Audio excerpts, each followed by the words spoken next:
Hello everyone, you're welcome to another series of our usual videos that you've seen online. And I'm so certain that for every one of you who are seeing my video on social media platforms, you will see that I make use of the apps, you picked several things that we can actually do differently and what not to, and what not to actually do. But then today, it's actually a very special day, and we'll be talking about fostering healthcare innovation for emergency management. With me here today are very important and senior colleagues within the health strata. And today we will be having a deep dive on what we ought to do differently and what are the strategic things that we need to do as healthcare professionals or even founders that can help us prepare ourselves even for 2025 and beyond. So today I have here with me the senior group managing director and also the director of operations of Caring Habitat, Mr. Ojekale Adebowale. And he's somebody that before now had actually, of course, checked up to ask about what are those things that actually define him in terms of what are his work experiences. And wow, I believe every one of you who will be listening to this podcast after now, believe you me, there are a whole lot of things that you will learn from him in terms of his work experience and what you can actually bring out in terms of innovation, basically. So, aside from Mr. Ojekale Adebowale, we also have Mr. Akinwonmi. Although I'm wondering his name right now, he's the director of Physiotherapy and also somebody I also know him to be a dancer, actually. So, I mean, he's somebody that you find a lot of experience, you learn a lot of experiences from his work-life experience and how he's been able to actually become what he is in terms of his knowledge and expertise on the job. And with me here is also the Chief Operating Officer for Advanced Medical Life Sciences, my colleague, and I believe you have, her name is Chioma Okere, and I believe you would have a whole lot of wonderful experience on this podcast because the lowdown of professionals that are here, I mean, it's something that every one of us would really love to actually listen to, even after now. All right, so starting from Mr. Ojekale, I know that you've worked with the Bridge, I know you've worked with Reddington, and I also know currently now you are with Caring Habitat. Let's start with what are what are those experiences that actually define you before moving on to the vision of Caring Habitat? Okay, good morning. Good morning. So I have had very interesting work life, just like you have mentioned. And I must say that it's interesting because which I occasionally do sometimes, just look back and I laugh. Wow. You would not imagine that I started out being a front desk officer. Wow. Amazing. Yes. And then from then I moved on to become a laboratory technician. Wow. And then Bridge Clinic introduced me to quality management, and that turned my entire life around because I just felt everything about life really is quality management, work, your personal life. And there are certain things that I remember my former head of department in the laboratory I work would do. And I kept wondering that what's wrong with this woman? I mean, while she's talking about quality management, she's saying, why would you allow the food stuff to finish? You should know that you need to replenish before it finishes. And I kept wondering that what's wrong with it finishing? Just buy when you finish. Meanwhile, she's talking about quality management. So that changes my entire, work, the way I reason about things. And I did this for Bridge Clinic for over 9 years. Wow. Yes, managing the quality management, relating with all the international accreditation bodies that come. And we did this seamlessly. And then I moved on from there to Reddington, which is another interesting work-life experience for me. The speed at which I grew was very amazing. Starting from my cubicle, where I was just a quality executive, and from there I became the customer service manager, and I became the group customer service manager. I became a senior management team for the hospital. Wow. And then I became the hospital manager, for the Victoria Island branch until I decided that, Wow. I need to move. And fast forward, I am here. So for the audience looking at home, you probably be thinking, what is caring habitat? Because you've heard a lot of us mention caring habitat. I know there are hospitals in Lagos. If you have to talk about regional landscape for healthcare, I mean, Lagos is the place where you find a whole lot of hospitals. And coming back to you, sir, when we came here the first time, there were some things I saw that were quite stunning, really. And I think I mentioned this even before we went live. I saw in a hospital, I think we went downstairs that day. We entered through the area at the lounge, and we saw a setting where there is tables there for people to actually sit down and maybe eat. And I was wondering, my head, am I in a hospital? And we went to the back. I remember going to the back after that time, and I saw a swimming pool. So please tell us, people need to actually understand what caring habitat is. Okay, so caring habitat. Let me also say I'm impressed or say exactly how you felt. So when I heard about caring habitats, or they asked me that you need to come and manage this caring habitat, I first said, what the heck is rehabilitation hospital? So I am not the only one feeling that. You are not correct. I just said, what the heck? I'm not interested, was the first thing I said. And he said, you know what, just come and have a look. And then I came, and the MD showed me the master plan. I said, wow, wow, this is definitely what I want to do. And to say what caring habitat is, or generally rehabilitation. So my findings, based on the education I've received from my MD, he would say that, and I must really give credence to him. He is Dr. Ademowa. He is a Nigerian, and trained abroad. He has his practice abroad, over 30 years experience, you understand. He had a personal experience where he needed a rehabilitation for the mother. And he scouts the length and breadth of Lagos, looking for something that he thinks, should be the ideal rehabilitation for. And he didn't find them. The closest he found were those nursing home and all of that. And fast forward to today, he said he was going to give back to the society. And what he meant by rehabilitation home is what he has designed today, which is a purpose-built facility for rehabilitation. In the Western world, what you would see is where you have an acute care center, close to it is a rehabilitation center. And the idea is to turn around patients faster. It's a collaborative management, just like yes. You've seen in an acute care facility, either you have neuro cases or surgical cases and all of that. The next place you need to go before you go home is a rehabilitation center. You understand, the rehabilitation hospital. So this is a common practice abroad, but it's rare around. So that's why he decided to come and give back to Nigeria and establish this amazing 40-room, single room, skilled nursing and rehabilitation center. Amazing. I mean, you have just mentioned to us how this came into practice. And if you go online to actually check out what the vision is, what the mission is, probably will find out there is so much things that Caring Habitat stands for. And if you look at what those service offerings were, I saw nursing, I saw inpatient rehabilitation, I saw comprehensive, what do you call it now? Comprehensive therapeutic services, I saw aquatic services, I saw infusion services. Yeah. So all of this, I was asking myself, am I still in Nigeria?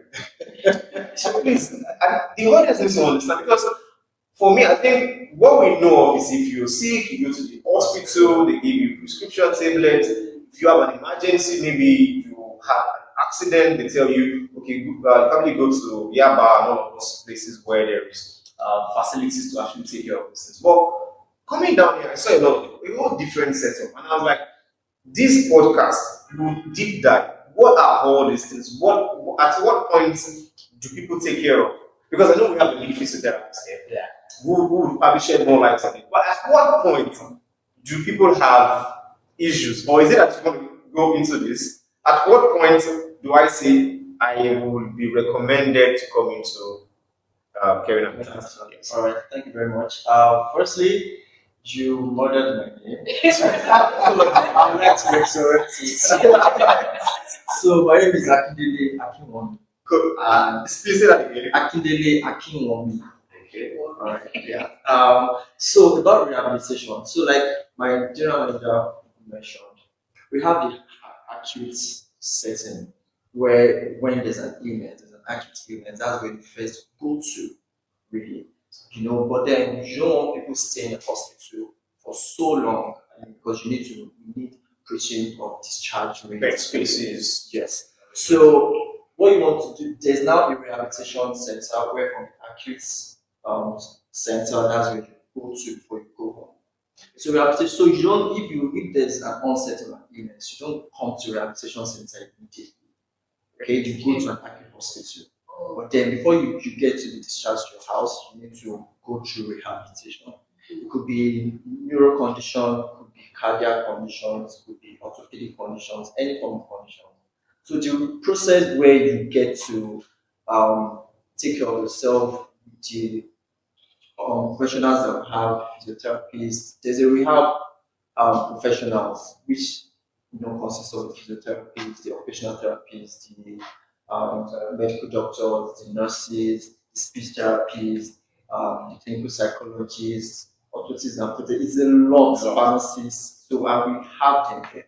So yeah, exactly. So what we do is let me even start from physiotherapy now. Okay. Let's say you had like stroke.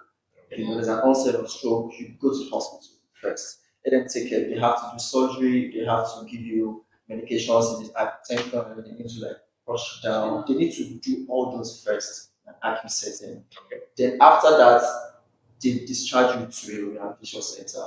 Maybe now, like you said, movement experts. Maybe now work on how to get you back to near normal function like you were before. Restorative, basically. Okay. So then when you're done with that, you can now say, okay, go home. All right. Right. So it's a process. So you don't just go home from an acute setting. You first come for rehabilitation, then you go home from this. What I could get from you is I'm seeing something like a norm here that is wrong. So apparently in Nigeria, maybe in Africa, if you have to be admitted to an acute care hospital, what happens is after you're treated, you go home. And apparently there is a gap in between. Sometimes you're not fully recovered. Yes. Okay, so Yes. this is for our viewers out there. You could do something wrong for a long time without even knowing it is wrong. And that's what I meant by, a lot of us need to actually understand what innovation is. These are things that are done differently from the norm. And it's quite important for us as healthcare professionals to let people actually know out there that there are things that we've been doing for far too long that is actually wrong, and we need to take corrective measures. All right. So, again, I want to ask you, how do you take care of healthcare delivery? I understand that people come in here, and what I'm asking this is, there is a need for us to build partnerships. There's a need for us to expand what we do in-house here to other places. So how do you do it? How do you take care of your healthcare deliveries? How do you initiate them? Because I understand that there's so many people who see this video and they would love to actually, they want to meet up with you. They want to actually know how they can actually reach out to Kenya with that, how they can actually partner with you, how they can actually improve on if I'm an hospital administrator, I want to be able to say, oh, I'm discharging you, but I also want you to get into in residential or inpatient care. If you understand what I'm actually at. So how do you do that? Okay, so let me pick it on by talking about our mission. Okay. Yeah. Our mission, for example, is that we want to, we are a global organization. We are partners with hospitals, and clinics. Okay. Yeah, done by talking about our mission. Yeah. Our mission, for example, is that we want to, we're a global organization. We are partners with hospitals and clinics, Okay. using an up-to-date technology to transform a patient's life from independent to from independent to independent, living in the shortest time possible. And the emphasis on that is collaboration, okay, and partnership. You understand? Now, what I'm saying in other words is this, and then I will pass the route to getting patients, down here. We are not competitions to existing hospitals. Very important. We are not established to take their patients, but we want to work them in order to improve patient outcome, number one, which is the ultimate goal.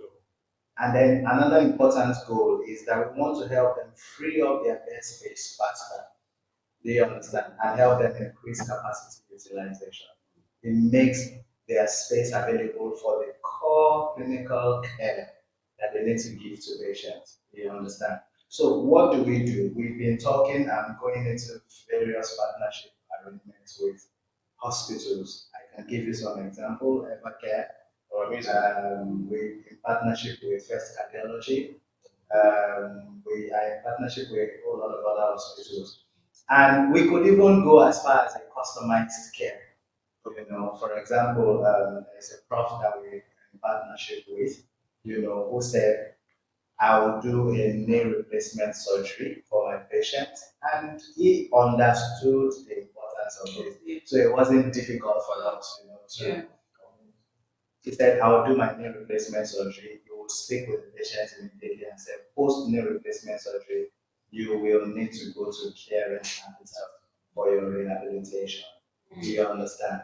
And then he said, okay, I would need them to have a 2-week time at Caring Habitat. So we came up with an arrangement that allows the patient to have back-to-back rehabilitation program and physiotherapy especially. Do you understand? So that they enjoy this back-to-back on a daily basis. And we kept to that timeline of 2 weeks. And we have had fantastic testimonies, from the patients, which can be a reference point. And one thing that we are proud to say is this: in partnership or in collaboration, the doctors can come here and manage their patients or see their patients. Oh, amazing. Really? Yes, still the partnership agreement. Wow. Understand? So, and then we can even go as far as paying you a professional fee for a patient that is your patient. But while you're reviewing the patients in our care, we will still pay you a professional fee. You understand? If the patient needs to come to your practice for a follow-up appointment, you can move the patient to you with our ambulance, and then the patient comes back to complete the rehabilitation program. Wow. That makes a whole lot of sense. And that's why we say we are not in competition with anybody. We bridge the gap. We just break the gap. And we are proud to say that we are a hospital that cares for patients who are too well to be in a hospital, but too sick to be at home. Because you have mentioned that, I'll probably go to you now. You see, I asked a question before we came on set about if somebody falls down, the person is immobilized, meaning the person is in a wheelchair. And because you mentioned something about care, special care, there is this normalcy. People do that. Like, people actually fall down. Your natural instinct is to actually try and help the person up. And there were some things you explained about empathy, about sympathy. I would love for our audience to understand how the psychology behind that. And because you mentioned something very peculiar, that there is a need for us to take care of patients who are too healthy to be in the hospital, but they're too sick to be at home. So what is the psychological implication of you taking care of patients as a physiotherapist? Because I think for people who are having issues with movements, there is always this mindset of I can do things myself. People have a lot of egos, emotional egos attached to themselves. How do you approach people like that? Okay, let me start with the most sympathy and empathy there, because as physiotherapists, we're supposed to have empathy, not necessarily sympathy. So sympathy is, oh, I feel for you, you know.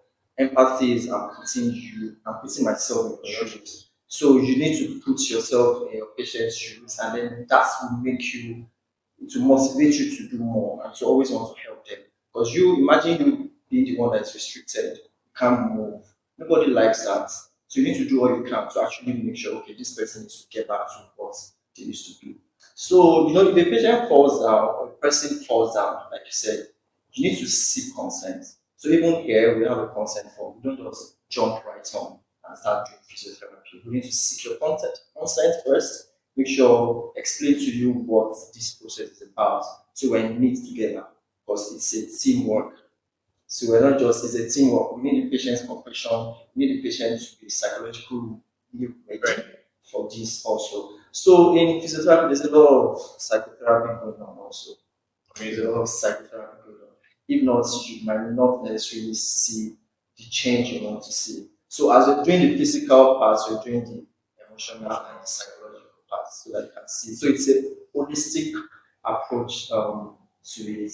You know, amazing. Of course, I know that a lot of persons will be wondering, why have we not moved out to the policy lady and mom? Which I'm going to put that in the you know, she's the COO of Advanced Medical Life Sciences, and of course, EMLS is in partnership with Kenya Habitat, and we're also working together to ensure that we provide, you know, a holistic care for emergency management professionals. So, Chioma, tell us what, I know you've been to several trainings together, but what is that thing that's peculiar? When we came here, you know, we had training sessions. What were those things that you could actually say that made your training with the staffs of Kenya Habitat unique? Okay, so for when we came here for the training, the first thing which Mr. Ojekale was particular about was infusing response to emergency into their process, which is very key for every healthcare establishment, every healthcare facility, not just healthcare, but also every office. You ought to have an emergency response process. Okay, you don't wait until the emergency occurs before you put in a process to address it. So coming in here, we had that discussion, and that plunged us into carrying out the basic life support training, which was attended by mostly the medical professionals here. And for the basic life support training, it caters for everything that has to do with addressing emergencies, difficulties in breathing, and things that are associated with a patient going into emergency. And during the course of that training, we also had a discussion with the medical professionals and the hospital staff.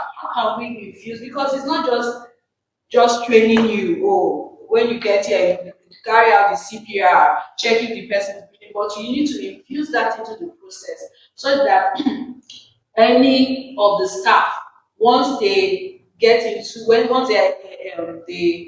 suspect or they see an emergency comes up, they should know the steps to take to address it. And they should have that knowledge. They should be knowledgeable as who do I call first? What do I do first? It is not at the point of emergency that you begin to think about that. And that is why this training is required. It's not just for you to learn it. It is for us to be able to infuse it. We have there are records, data, talking about how people go into emergencies, and because of that delayed response, you have people going into critical conditions, and probably when they will come out, their health status is not the same as prior to when they got into that emergency. So carrying out emergency response training for your staff is very key very key to, and it creates that secure environment both for the staff and for your patient or customers, right? So it creates that safe environment, which is very key and gives that impression to your staff and even customers that you care about them. I remember vividly when we came down here and we had physiotherapist was around, the head of the nurse was around, and I think it's about we're numbering over 15 years about Yeah. on that very day. You know, one thing that was very interesting to me is, I mean, we've been to several facilities, and what I noticed is maybe just one person or two persons or maybe three persons, you know, would be vying for a basic life support training. But when I came down here, it was the, and one of the reasons why I'm saying this now, you guys are here, because one of the major reasons why I said we should work with care is because they had the, you know, the audacity to say every of their staffs needs to actually get trained, and it goes to tell you, it goes a long way to tell you that when we talk about emergency management, it starts from the top. You can't say you want to have trainings for your staff and you just selected people, you know, and this is what happens most times across several organizations in the healthcare system, and that's why I'm actually advocating for.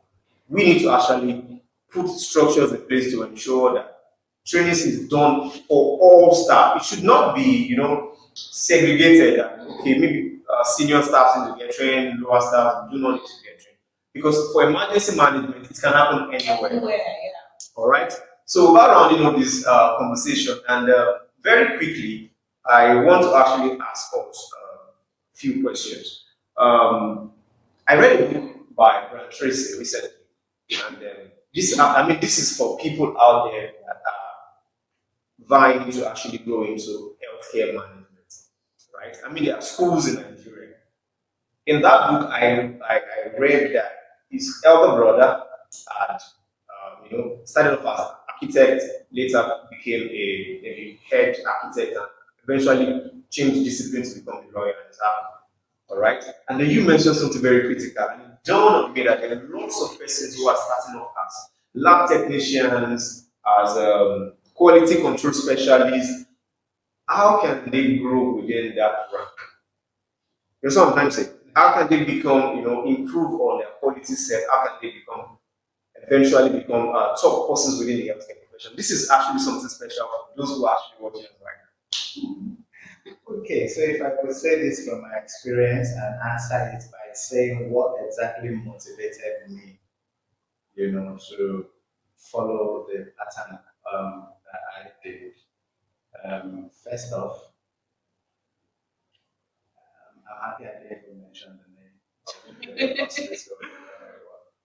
But I indeed looked, I just take a quick view of the end, you know, to say where exactly do I want to be? Exactly, very critical question. Yeah, so, and then I asked, is where I am right now going to take me to that place where I want to be?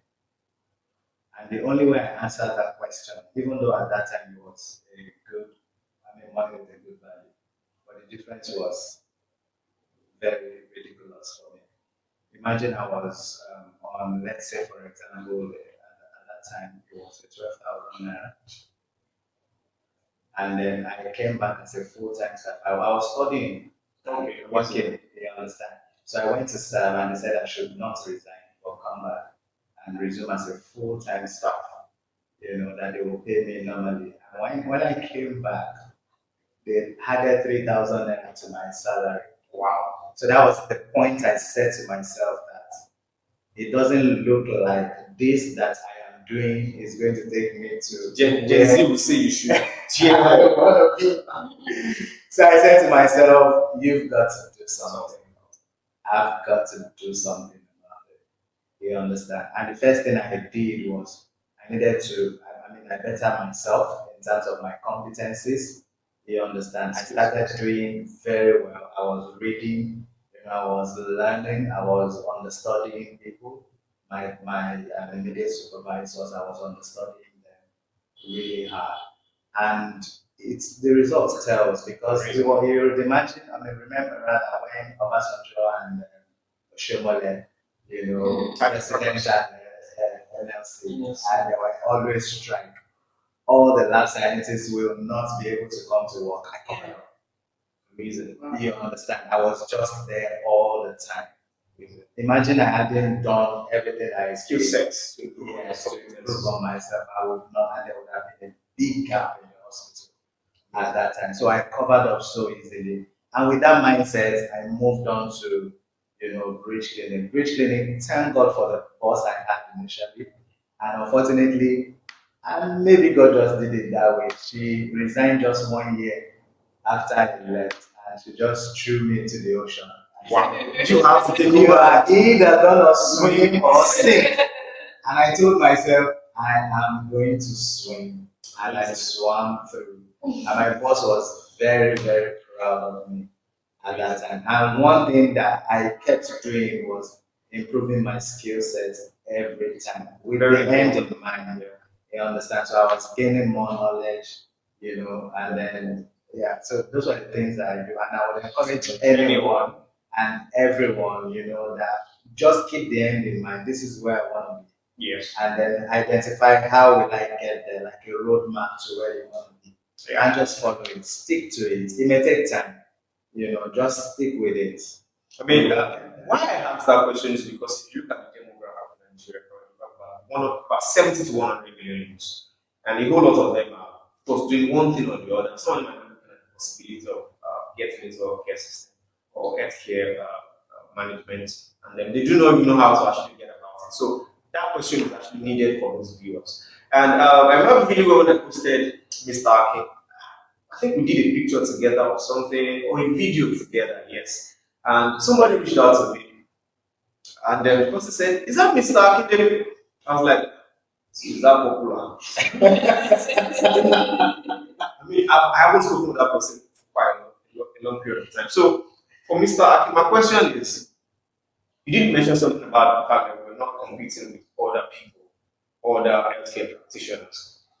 I wanted to actually find out, so how can they reach out to you? What platforms do they have to reach out to you in terms of getting feedback, in terms of getting to, reach out? I think the only sense of business is for them to actually have collaboration. So what are those channels that they can actually use to reach out to? Okay, so we have direct people on sites that would be like our customer service from personnel that reaches out to people, and then people can always reach out to them. We have social media channels also where we can get direct messages from people. We have our websites also, Caring Habitat. Caring Habitat, www.caringhabitat.com. Yes, simple. Then we're on Instagram, it's Caring Habitat. We are on LinkedIn, it's Caring Habitat. We are on TikTok. We have a YouTube channel, so we are there, social media wise, and we're always active. So people can always reach out to us. Then we have a direct line also where people can reach. The number is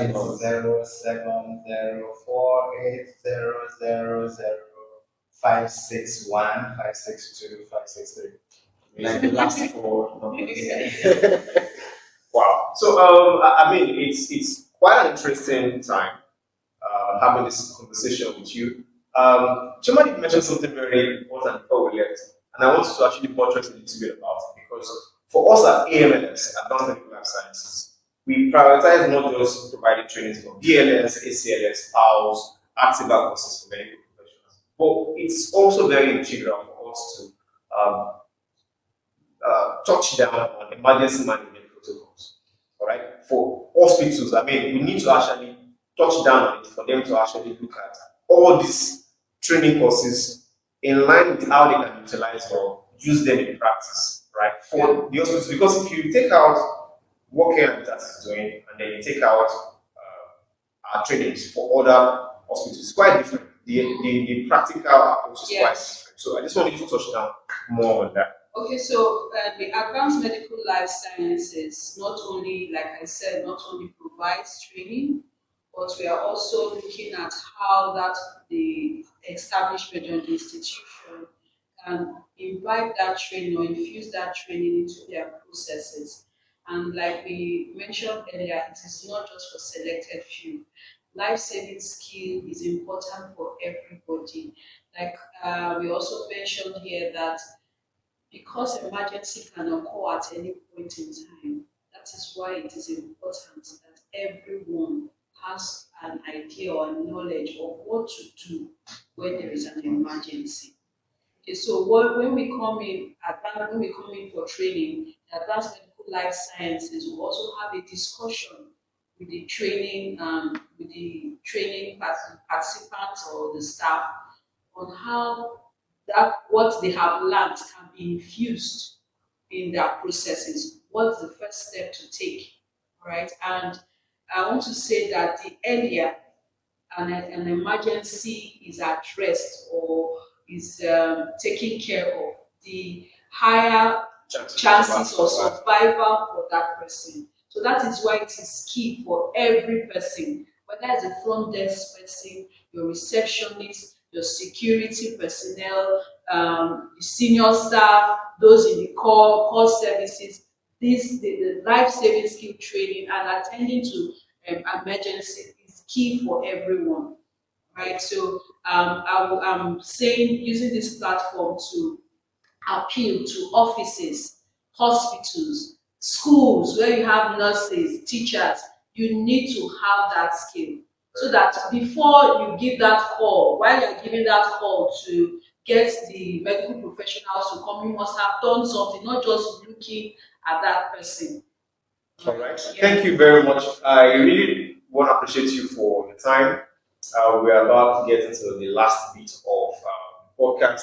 I just want to do a pretty much quick recap of what we touched down on. First and foremost, we talked about insights on emergency management, and then you have also briefed us on what differentiates caring habitat from every other institution. I mean, this is one of a kind institution in Nigeria, and we want to appreciate the founder for that, because I mean, if he wasn't for him, we would not be here.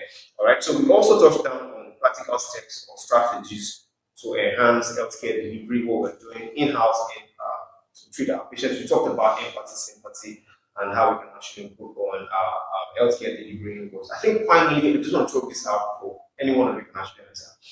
What is that innovative solution that differentiates caring habitat from every other person out there? One thing. Well,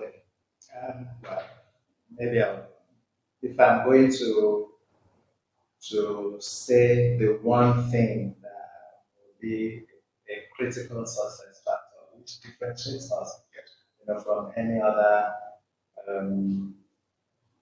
rehabilitation center or nursing home, is the fact that the building, number one, is purpose built. It's not an afterthought. Wow. It was designed purposely for rehabilitation. And when you walk around, there's a ramp that connects all the floor, or the elevator, that you can move patients in between the floors. And then if you even look around the walkways, that we had the swimming pool at the back for hydro and aquatherapy. You understand? And there's a music chime device, that device that makes a melodious sound when you are there in the cool of the evening. You understand? It's just very unique about us. And more importantly is the fact that our approach to patient management, we approach it in a multidisciplinary manner. We have a team.